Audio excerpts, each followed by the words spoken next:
Ouvrage qui existe depuis 35 ans. Et je vais vous expliquer un petit peu la genèse de cette maison d'édition et comment on en est venu à être les spécialistes, les précurseurs et les spécialistes de l'initiation de l'éducation olfactive.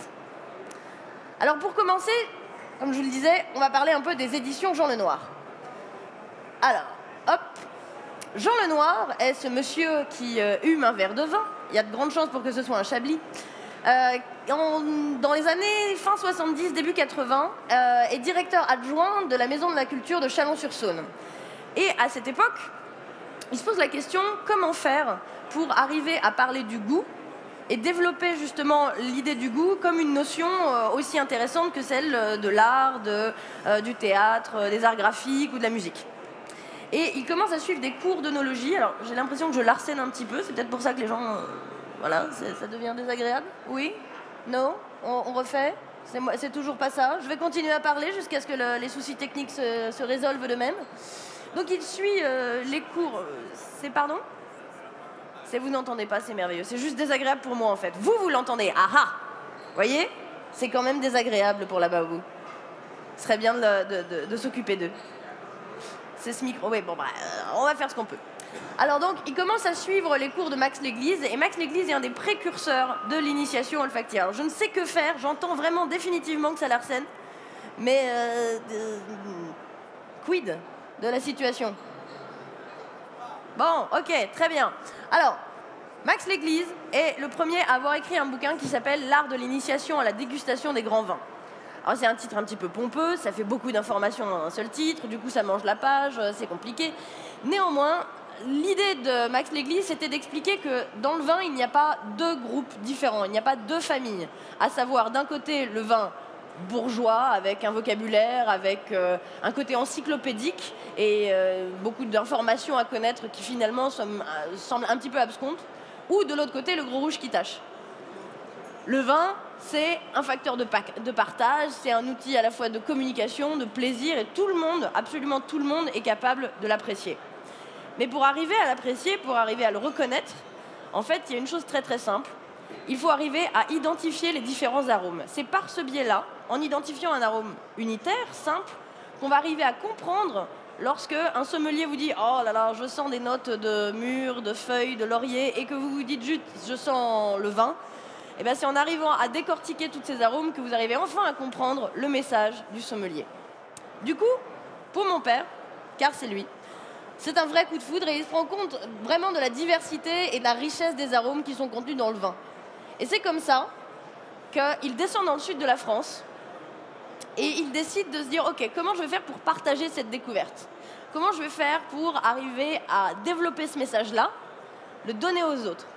Eh bien, je vais descendre là où il y a l'industrie de parfumerie. Il va se mettre en relation avec plusieurs personnes qui fabriquent du coup les essences originelles. Et il se constitue une petite valise de 120 flacons d'arômes. Ces 120 arômes-là, ce sont ceux avec lesquels il va tourner un peu partout en France, en Suisse et puis après très vite en Europe pour justement expliquer que ces 120 arômes unitaires, simples, vont se retrouver dans différents vins et vont permettre de comprendre pourquoi, par exemple, un Gewürztraminer va sentir la rose et le litchi, alors qu'un Cabernet Sauvignon va avoir tendance à sentir le poivron vert. C'est en reprenant l'analyse moléculaire de chaque arôme qu'on arrive à comprendre le résultat final. Et du coup, c'est un vrai succès, parce que grâce à sa valise objet, finalement, il se dit « Ok, pourquoi est-ce que je ne pourrais pas faire quelque chose que j'exporterais beaucoup plus facilement, quelque chose qui pourrait rentrer à l'intérieur de tout un chacun, à savoir, du coup, créer un livre-objet qui sera le nez du vin. » Donc, le nez du vin est créé en 81. Il est fait d'odeurs, d'écrits, qui développent justement toute cette information. Et en 82, création des éditions Jean Lenoir automatiques.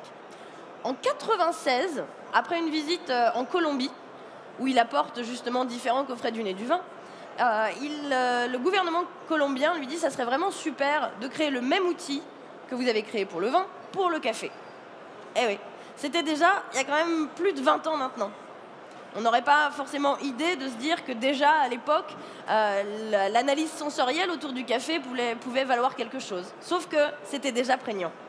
Donc en 96 sort cet outil que vous avez sous les yeux, qui est composé de 36 arômes.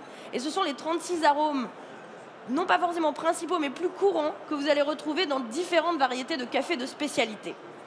Parce que je fais une petite parenthèse.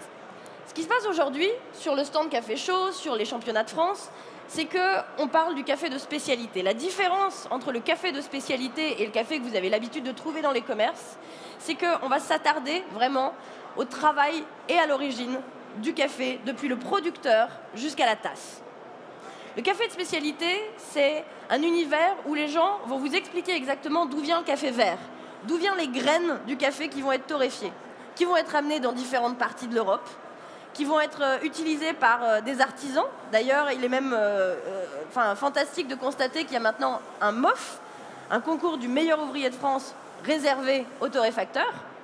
Et ce MOF torréfaction, en fait, il permet aussi de comprendre pourquoi la manière de faire griller un grain de café va influencer tout le résultat final.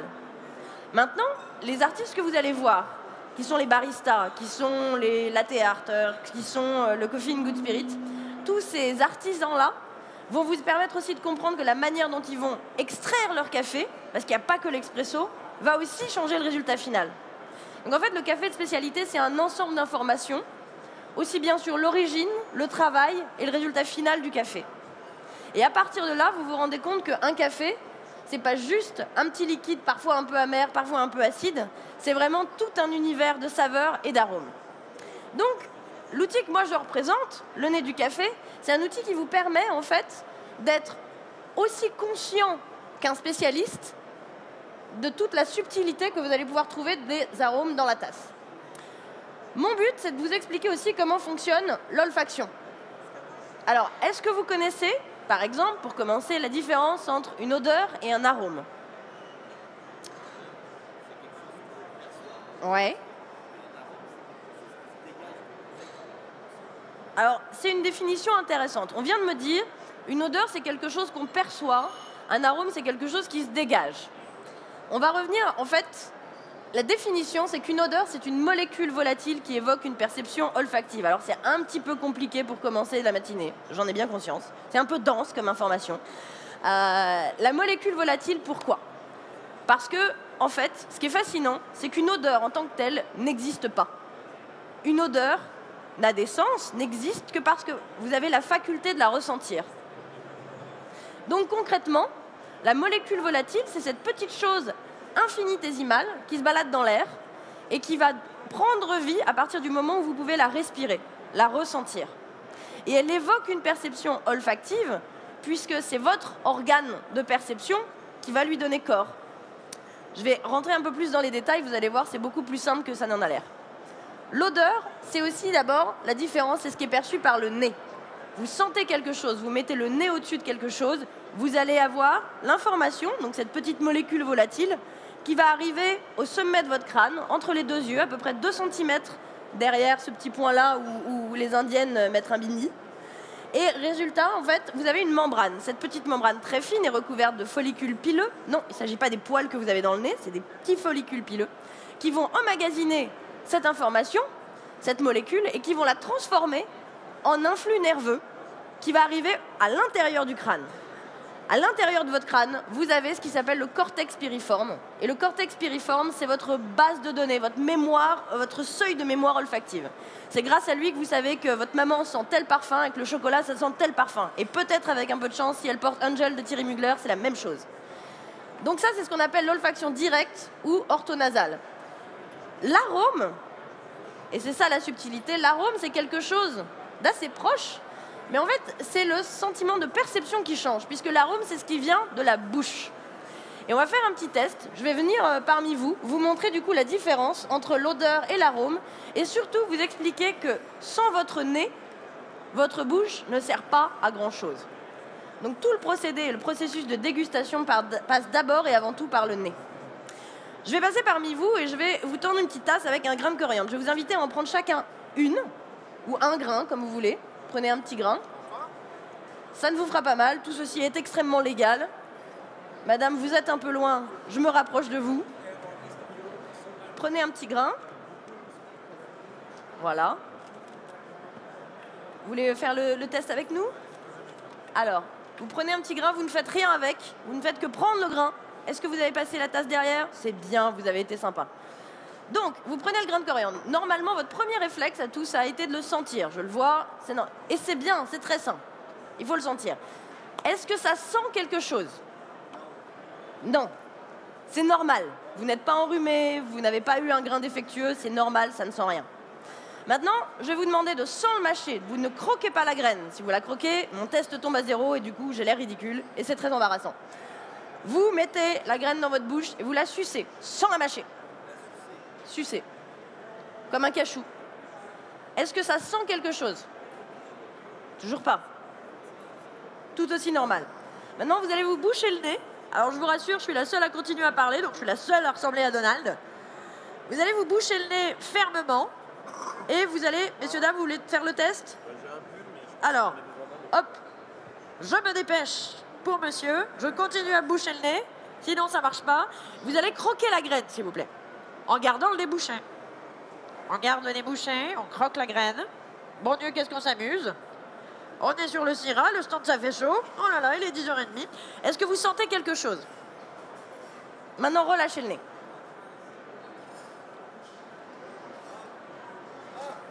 Vous venez de faire l'expérience de l'olfaction rétronasale. Concrètement, si vous bouchez l'accès de l'air à votre nez, vous pouvez mettre ce que vous voulez dans votre bouche, vous ne sentirez rien. Le nez, c'est 80% du plaisir de la dégustation. Donc du coup, concrètement, quand on vous dit « oui, mais moi, je ne sens rien, moi, j'ai pas un très bon palais, j'ai pas un très bon odorat », il faut savoir un truc, c'est que en tant qu'être humain, il n'y a seulement que 2% de la population qui souffre d'anosmie, donc qui a cette maladie de ne pas pouvoir avoir les informations qui viennent du nez jusqu'au cerveau. C'est très dommage, mais c'est ainsi. Néanmoins, ce que ça veut dire, c'est que potentiellement, tout le monde est capable de ressentir des choses. Et si vous ressentez... Où est ma télécommande? Si vous ressentez quelque chose par la bouche, c'est que concrètement, vous avez un bon nez. Alors, la dégustation, c'est un processus qui est multisensoriel. Certes, on vient de le voir, vous avez l'olfaction directe, l'olfaction orthonasale, vous avez l'olfaction indirecte, dont on vient de faire l'expérience avec la graine de coriandre, qui est l'olfaction rétronasale. Pourquoi? Parce que l'information passe de la bouche pour aller par l'arrière du palais et remonter par le nez. Vous avez ensuite les sensations gustatives, les saveurs. Alors, qu'est-ce que c'est que les saveurs? Vous les connaissez, c'est acide, sucré, salé, amer. Et la cinquième, c'est l'umami. Alors, pour les non-spécialistes, l'umami, c'est une saveur qui a été découverte, en quelque sorte, définie, on pourrait même plutôt dire, par les Japonais il y a une 10-15aine d'années, et qui, au sein de notre culture occidentale, n'est pas forcément très très courante. Ça correspondrait un peu au doux amer. Alors, je ne sais pas si vous allez au resto Jap de temps en temps, mais on va dire que c'est la soupe miso. C'est cette espèce d'algue et de soupe miso qui va être le plus proche de la définition de l'umami pour nous. Maintenant, il y a d'autres informations aussi, les informations qu'on appelle trigéminales. Alors pourquoi? C'est parce qu'elles sont perceptibles par les nerfs trijumeaux qui viennent encercler, voilà, la bouche comme ça. Ces informations trigéminales, de quoi il s'agit? Il s'agit d'informations tactiles, thermiques, à savoir, est-ce que ça va être rond, est-ce que ça va être pétillant? Alors, effectivement, ce sont des définitions qu'on va plus voir dans le milieu du vin, parce que si vous avez un café pétillant, probablement il y a un problème, et je vous inviterai à ne pas le boire. Vous avez la structure tannique, vous avez l'astringence. Alors, l'astringence, est-ce que ça vous dit quelque chose? C'est votre capacité, en fait, à saliver. S'il y a une boisson qui vous fait saliver, c'est qu'elle est astringente. C'est ça la définition. Vous avez la température et vous avez aussi le fait de savoir si c'est piquant ou non. Et puis, vous avez les informations visuelles. Alors, j'aime bien faire ce test-là, généralement parce que moi, je suis plutôt spécialisée dans la dégustation de whisky. Ça arrive, j'ai beau être une femme, c'est quand même possible. Ça nous est accessible aussi. Je sais, c'est malheureux, il n'y a plus rien qui vous appartient, messieurs. Du coup, en fait, en whisky, généralement, si on vous sert un verre d'un whisky qui est très très clair et un verre d'un whisky qui est très très foncé, à votre avis, lequel va être le plus fort? Le foncé. Erreur. Le plus fort, ça va être le whisky le plus clair. Pourquoi? Parce que concrètement, un whisky, la couleur va être apportée par le vieillissement dans les fûts. C'est le fût qui va donner justement cette couleur-là. Le fait de vieillir en fût va arrondir la structure tannique et va, en gros, étaler un petit peu ces différents arômes. Ce qui va se passer, c'est qu'un whisky qui est très très clair, pour un whisky écossais, c'est minimum 3 ans de vieillissement. Il est tout à fait possible qu'au bout de 3 ans de vieillissement dans un fût, on le mette en bouteille. C'est normal. Mais s'il est clair, ça veut dire que concrètement, tous les arômes qui sont issus du vieillissement, cet arrondissement de la structure tannique, n'ont pas pu arriver. Donc, vous allez surtout avoir des arômes de fermentation et vous allez avoir une structure qui est très très vive. Pourquoi je vous raconte ça? Ben, c'est que concrètement, vous allez vous attendre, vous allez espérer certaines informations à partir du moment où vous allez les voir, et ces informations vont potentiellement vous induire en erreur. Typiquement, le cas du whisky. Et enfin, il y a un dernier type d'information qui est fascinant et qui n'apparaît pas là, c'est les informations contextuelles. Et c'est ça qui fait que nous, en tant qu'êtres humains, que l'individu est un outil fabuleux de dégustation et de perception et qu'on ne pourra jamais nous remplacer, en tout cas dans le milieu gustatif, par un robot, c'est que ce que nous sommes et le moment aussi où nous goûtons et découvrons certaines choses influencent notre perception. J'en prends pour exemple, vous goûtez un vin, ou imaginons que vous ouvrez une bouteille de champagne parce que vous célébrez un événement qui vous plaît, vous êtes en famille, vous êtes entre amis, vous fêtez un anniversaire, un mariage, qu'importe. Cette même bouteille, exactement la même bouteille, n'aura absolument pas le même goût si vous la buvez alors que vous venez d'enterrer votre chat. Je sais, ce serait terrible. Personnellement, j'en ai un, je serai au 100 coups le jour où il mourra, ça va être affreux. Heureusement, je ne le laisse pas sortir. Donc, ces informations contextuelles font que vous êtes un outil de dégustation. Maintenant, l'odorat, c'est un sens qui est aussi propre à chaque individu pour différentes raisons qui sont à la fois biologiques, mais qui sont aussi culturelles. Et là, je vais vous faire à nouveau un autre petit test. Je vais passer parmi vous et je vais vous faire sentir un arôme qui est issu à la fois du nez du vin et du nez du café.